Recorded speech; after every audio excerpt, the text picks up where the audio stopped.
ગુજરાતમાં વધુ એક ભરતીમાં કૌભાંડ થયાનો દાવો કરાયો છે, જેમાં વીર નર્મદ દક્ષિણ ગુજરાત યુનિવર્સિટી હસ્તકની કોલેજમાં વન સેવા મહાવિદ્યાલય બીઆરએસમાં ભરતીમાં કૌભાંડ થયું હોવાનો વિદ્યાર્થી નેતા યુવરાજસિંહે આરોપ લગાવ્યો, જેમાં સિનિયર ક્લાર્કની ભરતીમાં ધરમપુરના પૂર્વ કોર્પોરેટરના પુત્રને 210માંથી 210 માર્ક મળ્યા હોવાનો આક્ષેપ કરાયો। યુવરાજસિંહે દાવો કર્યો કે સિનિયર ક્લાર્કની ભરતીમાં ધરમપુરના પૂર્વ કોર્પોરેટરના પુત્ર જયદીપસિંહ પરમારે ભ્રષ્ટાચારથી નોકરી મેળવી છે। આ ભરતીમાં કુલ 63 લોકોએ ઉમેદવારી નોંધાવી, જેમાં 32 ઉમેદવારો હાજર રહ્યા હતા। જાહેર કરાયેલી પેપરની આન્સર કીમાં કેટલાક પ્રશ્નો ખોટા ઠેરવાયા હતા, પરંતુ જયદીપસિંહે ટીક કરેલા તમામ જવાબો સાચા નીકળ્યા। જ્યારે સમગ્ર કૌભાંડ મામલે યુવરાજસિંહે યોગ્ય તપાસની માંગ કરી।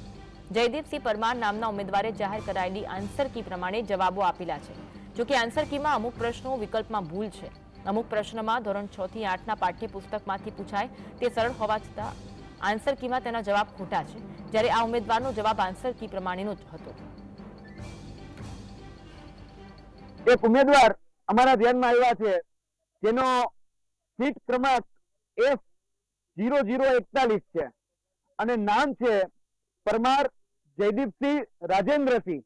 આ એટલા હોનાર અને એટલા હોશિયાર છે કે 210 પ્રશ્ન જે એમસીક્યુ આધારિત પ્રશ્ન હતા એ 210 માંથી 210 પ્રશ્ન જે આન્સર કી આ બોર્ડ દ્વારા રજૂ કરવામાં આવી છે પ્રમાણે 210 માંથી 210 પ્રશ્ન આન્સર કી પ્રમાણે આ ઉમેદવારના સાચા છે।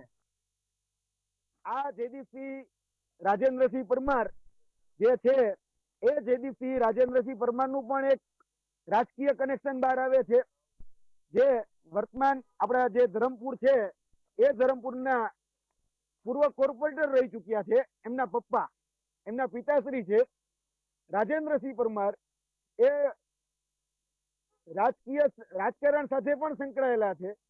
એટલે આજથી થોડા સમય પહેલા એ જ વિસ્તારના મેમ્બર ઓફ પાર્લામેન્ટ એવું કીધું હતું કે કાર્યકર્તાઓને પ્રાધાન્ય આપજો નોકરીઓમાં। એટલે અમને એવું લાગી રહ્યું છે કે એના કાર્યકર્તાઓને ક્યાંક પ્રાધાન્ય મળતું હોય એવું સ્પષ્ટપણે આમાં તો દેખાય।